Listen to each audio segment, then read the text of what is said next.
The video opens with a jarring burst of static, the screen flickering as if struggling to maintain a corrupted signal. A distorted timestamp in the corner reads 10.23-2023, Flight 209, Gate 14B, suggesting this is raw security footage. The camera angle is fixed, high in the terminal, capturing passengers boarding a Boeing 787 under harsh fluorescent lights. The scene feels off from the start. The travelers move in a slow, almost dreamlike shuffle. No chatter, no laughter, just the muffled sound of rolling luggage and boarding announcements. The YouTuber's voiceover cuts in, tense and hushed. This was sent to me by an anonymous source. An airline mechanic who swore this wasn't supposed to survive the purge. Then the camera catches her, a woman in a bright red coat, standing unnaturally still amid the crowd. Her face is blurred, pixelated, as if the camera itself refuses to focus. But when she turns toward the lens, the distortion sharpens for a split second, revealing hollow, blackened eyes. The frame stutters, skipping like a damaged VHS tape. When it stabilizes, she's gone.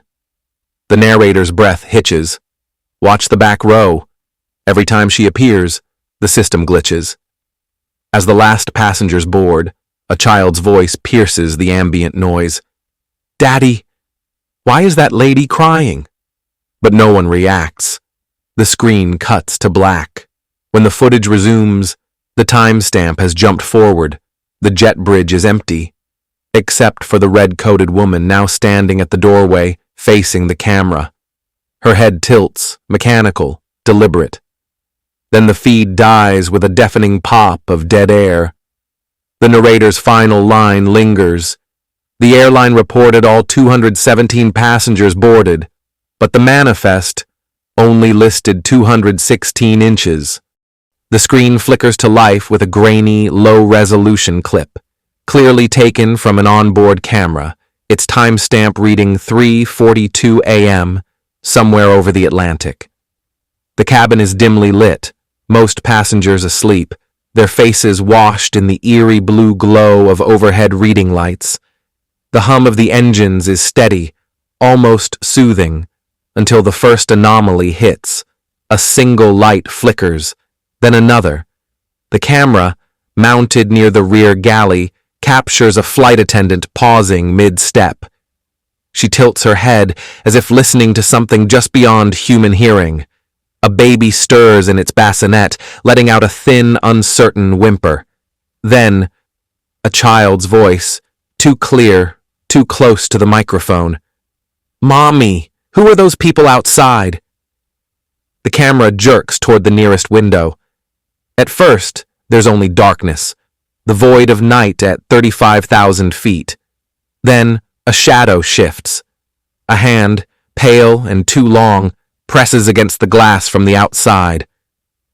The footage distorts, warping like melting film, but not before catching more of them. Silhouettes standing impossibly on the wings, their shapes hunched and unnatural. The cabin lights surge, then die completely. In the blackness, panicked murmurs rise into screams. Oxygen masks drop like dead spiders from the ceiling, and then the whispering starts. Not from the passengers, not from the crew. It comes from the walls. A guttural, overlapping chant just beneath the threshold of comprehension, until one phrase cuts through, razor sharp. "We're coming inside." The screen cuts to black, but the audio doesn't. For 3 full seconds, there's nothing but wet, ragged breathing, right into the microphone, before the recording ends with a final deafening crunch of twisting metal. The screen flickers to life with the sterile glow of a computer monitor, displaying a classified aviation investigation file. The words Flight 209, black box transcript, declassified, blink ominously in red text before dissolving into raw audio waveforms. A voice, crackling with age and digital decay, begins to play. It's the pilot, his tone calm at first, professional. Control, this is Flight 209. We're cruising at 35,000 feet, no irregularities. Then a pause. Too long. A sharp intake of breath. Wait, there's something on the radar. Not another aircraft, it's stationary. Hovering. Static swallows the next few words. But when the audio clears, the co-pilot's voice is taut with barely restrained panic. Jesus, did you hear that? Like scratching from the cargo hold. The cockpit recorder picks up something new then, a sound that shouldn't exist at that altitude. A deep, wet thudding from below their feet, like something heavy being dragged slowly down the aisle. The pilot's voice drops to a whisper.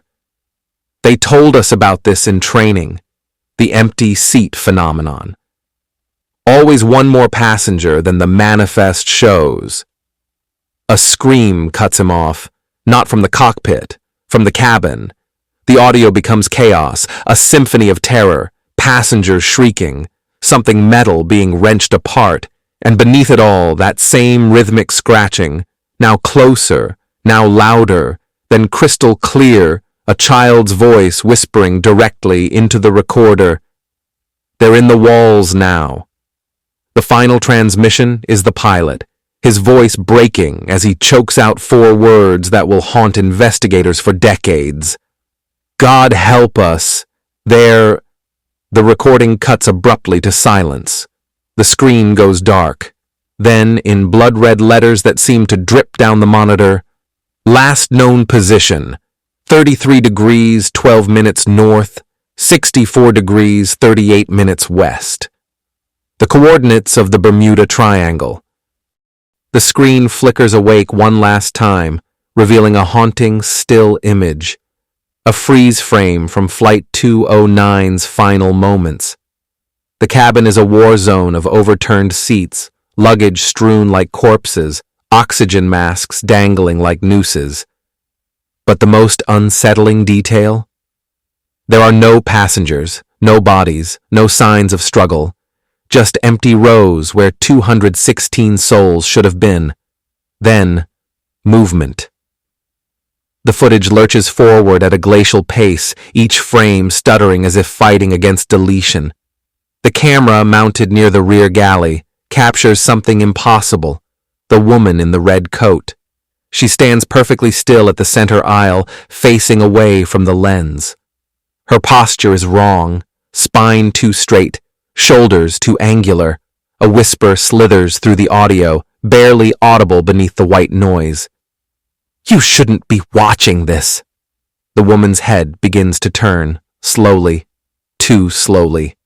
The frame distorts as her face comes into view, and for 3 agonizing seconds, the screen shows nothing where her features should be.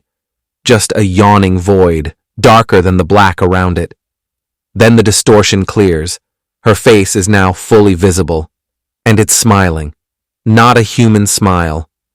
Something stretched too wide, teeth too sharp, eyes black pits that seem to pull at the viewer. The audio cuts out completely as her mouth moves, forming words that burn into the silence. We see you too. The screen explodes into static. When the image returns, just for a single frame before permanent darkness, the cabin is no longer empty. Every seat is filled, with figures wearing the passengers' clothes, their faces identical copies of the woman's impossible grin. The final message appears in jagged, glitching text. They didn't vanish, they were taken, and you're next. Then, silence. True silence. The kind that lingers after a scream. The screen flickers one final time, but now we're no longer watching raw footage. We're staring at a dimly lit government office, the camera shaky, as if filmed in secret. A man in a black suit slams a thick case file onto a desk, its label reading, Flight 209, Eyes Only, stamped in red. A nervous voice whispers from behind the camera, They're covering it up. They always do. The file is opened, revealing crime scene photos of the airport gate where Flight 209 boarded. But something's wrong. In every image, the woman in the red coat is there, even in shots taken days before the flight.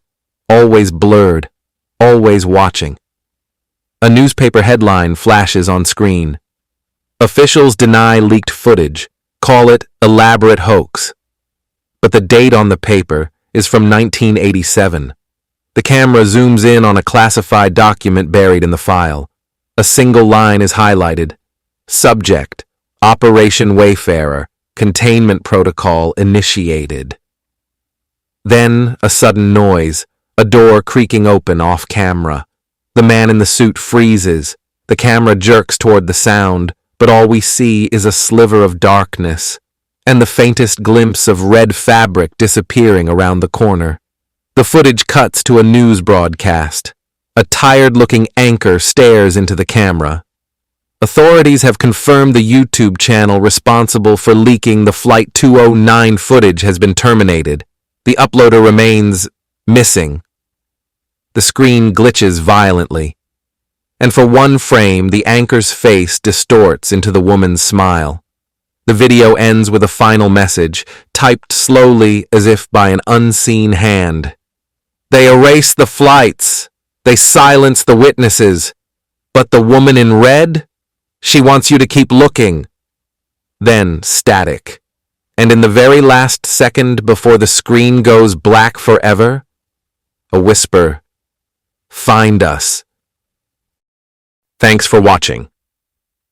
If you enjoyed this video, hit that like button, subscribe, and ring the bell for more. Let me know your thoughts in the comments. I'd love to hear from you.